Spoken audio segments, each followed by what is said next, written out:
The number one thing someone told me that I love to relate is be yourself because everybody else is taken. I love that sentiment, right? Because it's true. If you are a person of faith, as I am, then you understand that you've been sent here with purpose. Your job here is to walk through the world doing everything you can to discern and understand the purposes for which you've been created and then go about the work fulfilling those purposes. When you understand that, I think it's a lot easier to show up as your authentic self because both the internal and the external critics, they don't matter. Because if you are walking in your purpose, or at least walking in pursuit of it, in pursuit of the fulfillment of it, then you feel complete just doing that. And as you walk through the world trying to show up as your authentic self, it's important to ascertain the difference between haters and critics.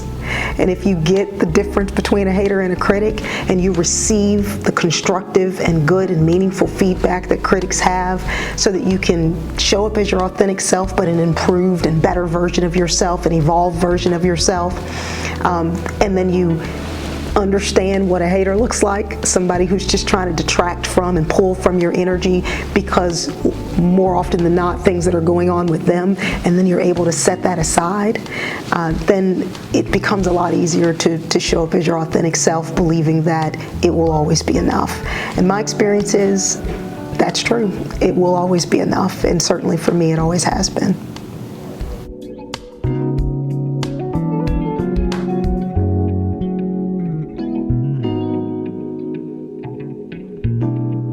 If I ran into you in a coffee shop a few weeks from now, what would you be ordering? Vanilla latte. Okay, Yes. good choice, good choice. Great. What inspired you to study law, and what were your original goals? Studying law was inspired by a woman who has been just an amazing force in our profession and a role model for me as she is a trailblazer. Her name is Mary Ellen Hicks. She goes by Judge Mary Ellen Hicks. I met her when I was a student at UNT in Denton, and I was emceeing a Black History program. She came up to me after the program and she said, "Have you ever thought about going to law school?" And I said, "No, I've actually never thought about that." At that time, I wanted to be a talk show host. Oh. And she said, "You should." And then she walked away. And it stayed with me, both because she said it and because who she was saying it. And I felt like if she saw something in me, that maybe I ought to give some consideration to whether I could see it in myself. Mm-hmm. And so I then began to prepare to take the LSAT, and she conveyed to me that I had some of the skills that would be useful to me as a lawyer, and I gave it thought from that point forward and took the LSAT. And I'm a person who really relies on my faith to make decisions, and so I literally said, since this is something that I had not thought about before Judge Hicks brought it to me, I'm going to apply to one law school. I don't recommend that, by the way. Oh my God. But I said, I'm going to apply to one law school, and if I get in, then that will be the conveyance of affirmation from God that this is what is desired for me. So that's what I did. I applied to SMU Law School, calculated my very slim odds of getting accepted, right. And said, okay, well, if it happens, it does. And I got accepted, and the rest is literally history. Nice. What kind of law did you want to go into at the time? What was your initial plan? Civil rights. I definitely wanted to be a civil rights lawyer. People in college described me as being someone that was an activist and very boisterous in lifting my voice against injustice. And so for me, it seemed a natural flow to go into civil rights work. Then I went to law school and took out all those loans and realized I need to pay them back. Right. And so that shaped the journey a bit in terms of where I ended up in my first law school or post-law school job, so I could pay those loans back. And a good thing I did, because paying off my loans prior to coming into the judiciary gave me the opportunity to be able to come into the judiciary and do public service. Right. Can you tell us a story that you feel like is a great depiction of what being a Black female judge is like? There's so many to pull from because there are days where I literally go inside my head and I say that it has to matter that you in all your glory, in every aspect, in everything that you represent, it has to matter that you are sitting here versus someone else. And that is the call to my heart and mind, to bring to bear every resource that I have available to me, from my ancestors, from my faith, from my knowledge of the law and the rules of procedure and evidence, and also my common sense and my life experience walking with people like the ones who appear in front of me, and calling all of that to bear. And making sure that it matters in every proceeding that I'm presiding over. But there's one proceeding in particular that comes to mind, which inspired some of the work that I've done on implicit bias, where there was an African American woman who had a trial. Of course, I preside over a civil court, and she was a personal injury plaintiff. That is to say, she had a claim before the court where she was pursuing personal injury damages as a result of injuries she suffered in a car accident. And the accident just happened to have occurred very shortly after she gave birth to her first child.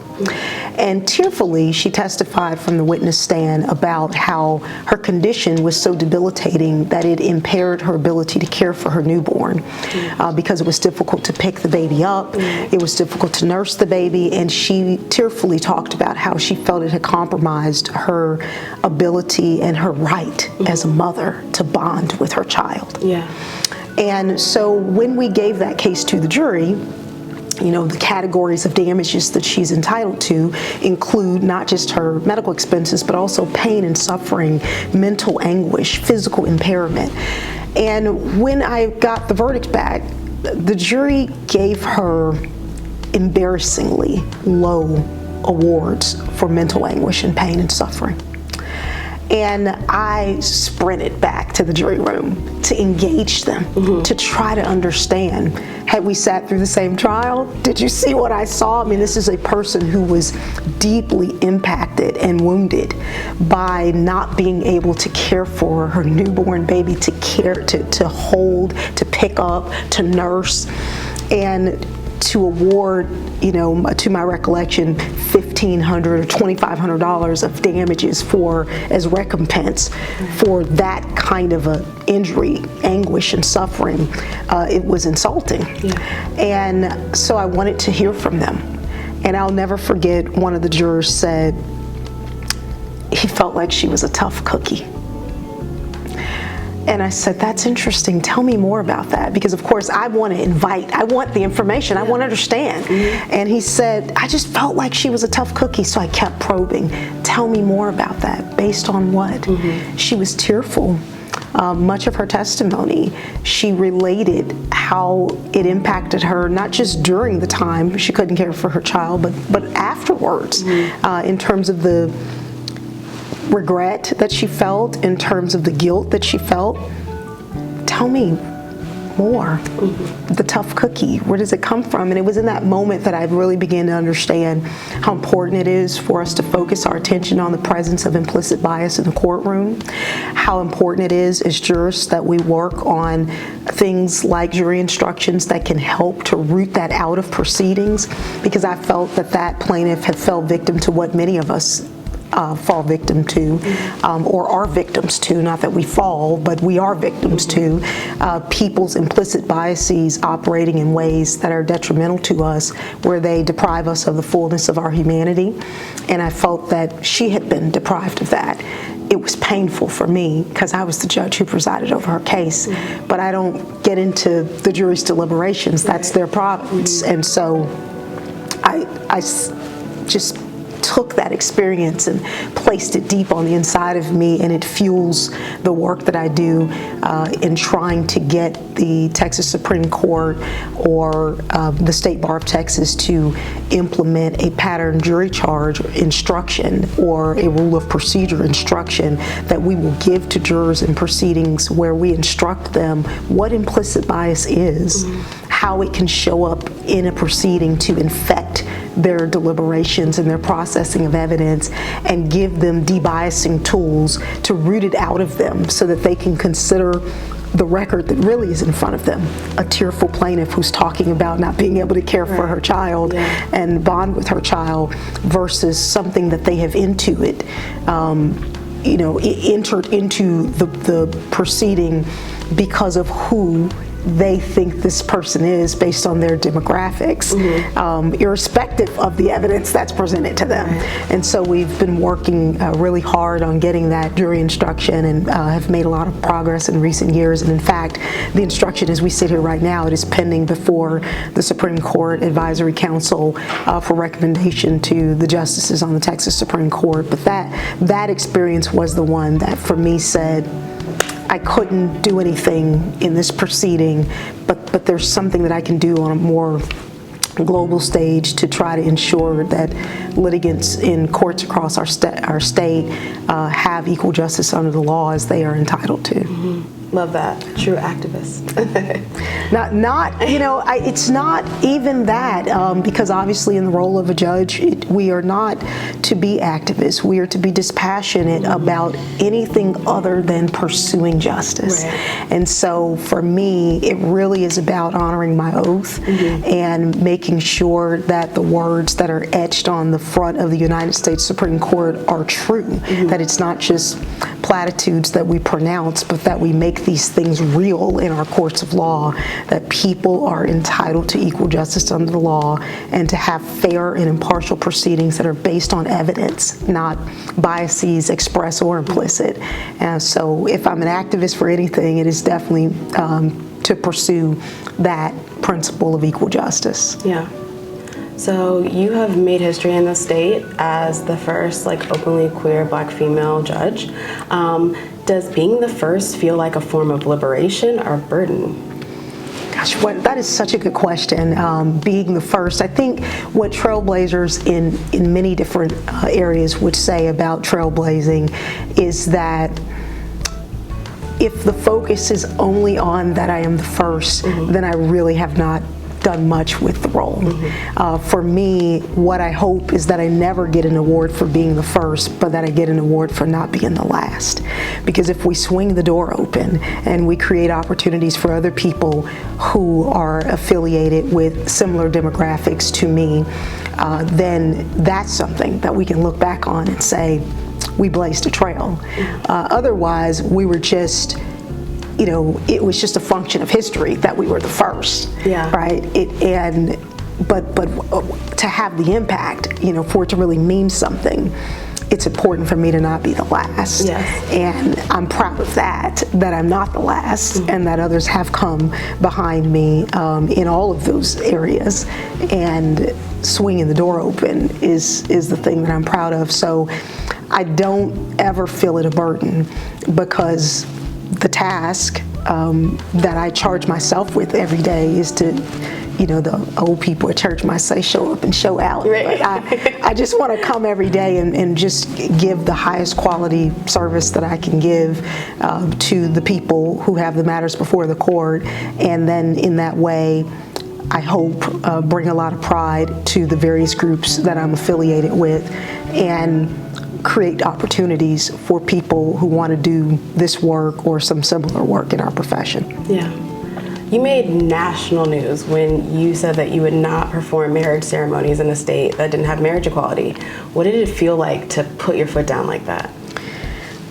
That circumstance where I stated at a meeting that I did not officiate marriage ceremonies because all people who desired to be married could not be wed, it caught me off guard. The reaction it really caught me off guard. I didn't think I was making a big, bold declaration. I feel that the privilege that I enjoy to officiate marriage ceremonies like other judges is a privilege that I enjoy and exercise under color of law.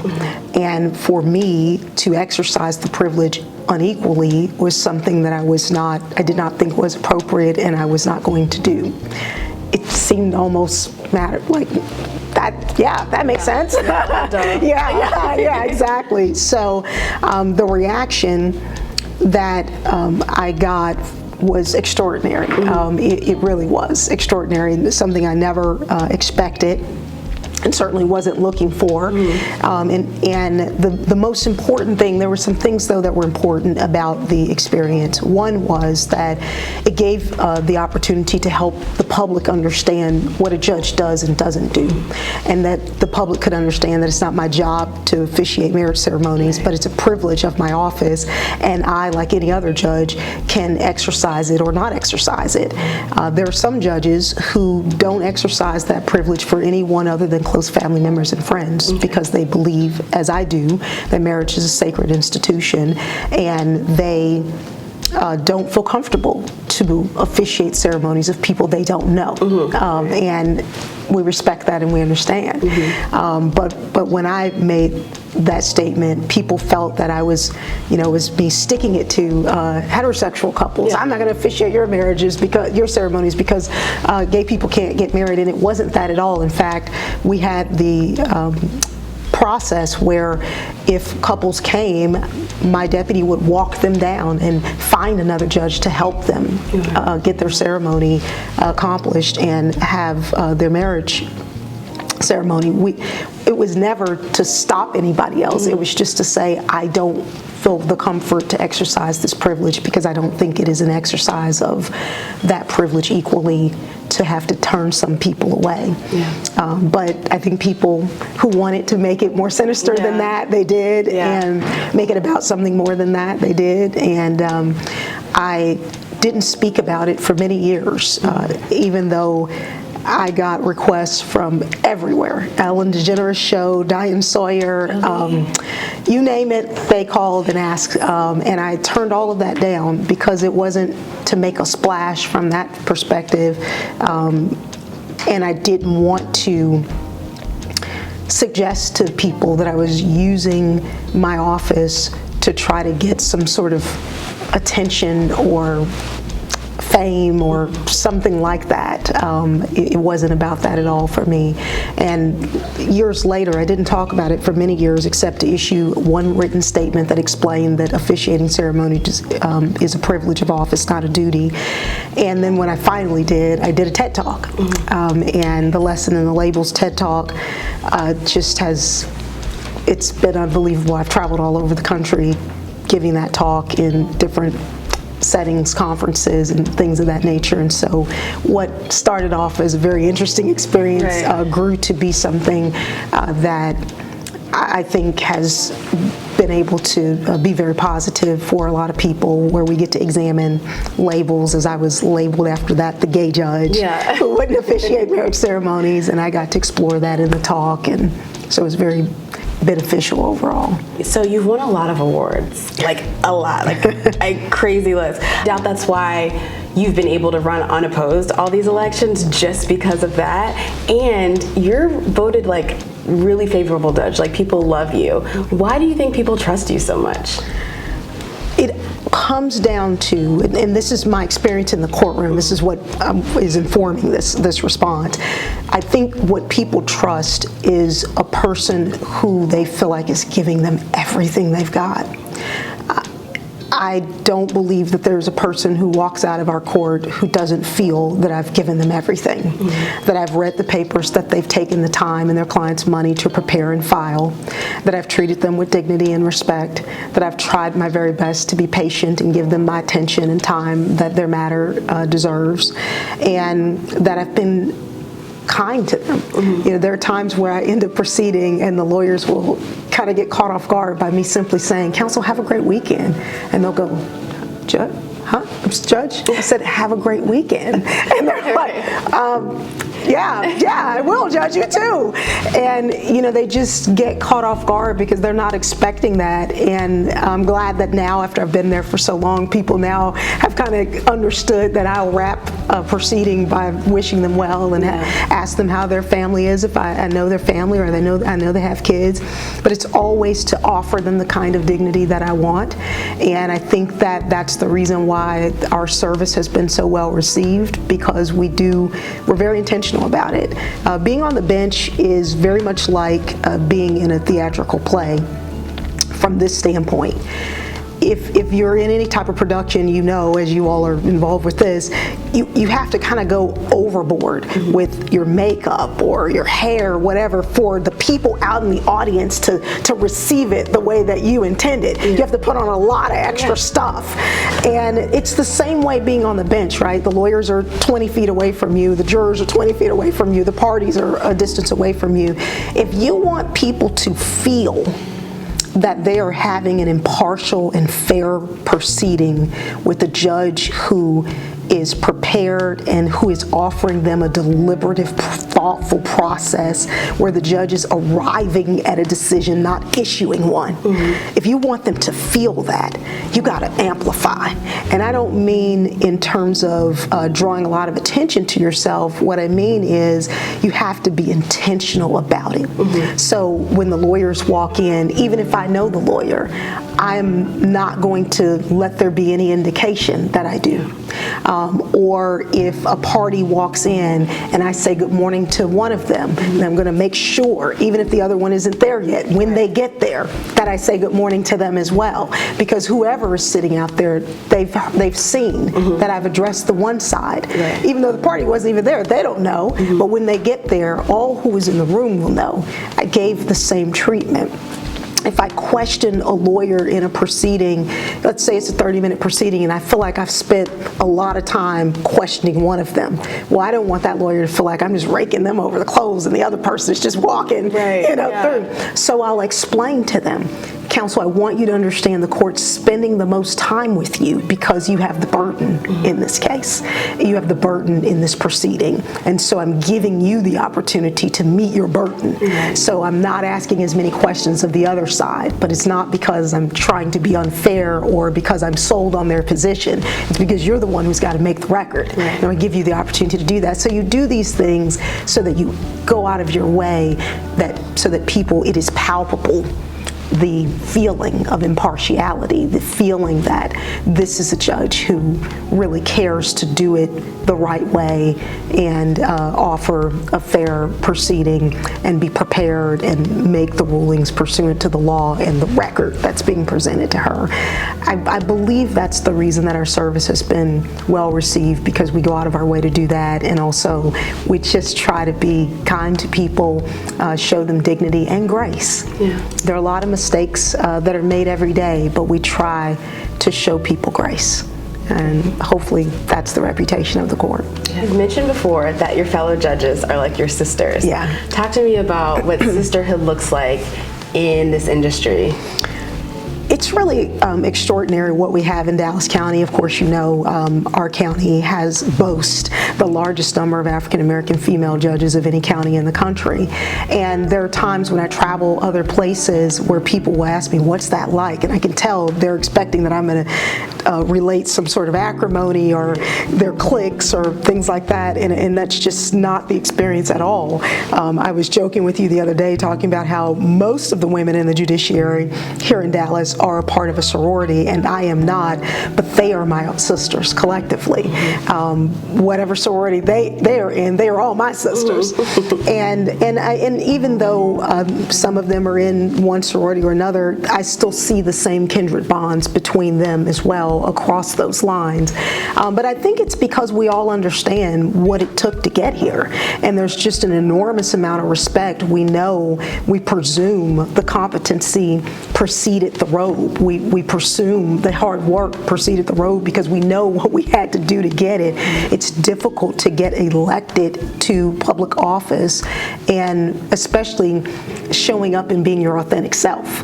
You know, historically people thought getting elected involved putting forward a certain persona that the public would embrace.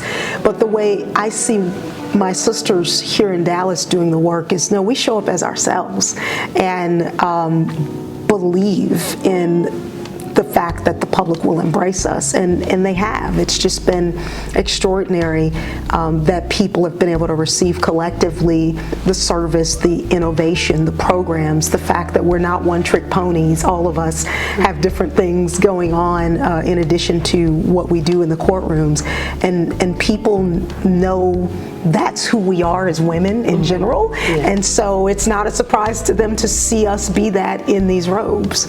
And I think the experience has just been a beautiful one to share with these women, and to have this sisterhood, and to care for each other and look out for each other and help each other and support each other the way we do. I'm over at the civil courthouse, but when I see my sisters in the criminal courts, when they preside over some of the most difficult cases in our community that reach national prominence, I take the time to send them the text to encourage them. Take time for yourself, or to tell them, I saw you and I was so proud of the way you presided over the proceeding. And that's what we do for each other. It's beautiful. Thank you.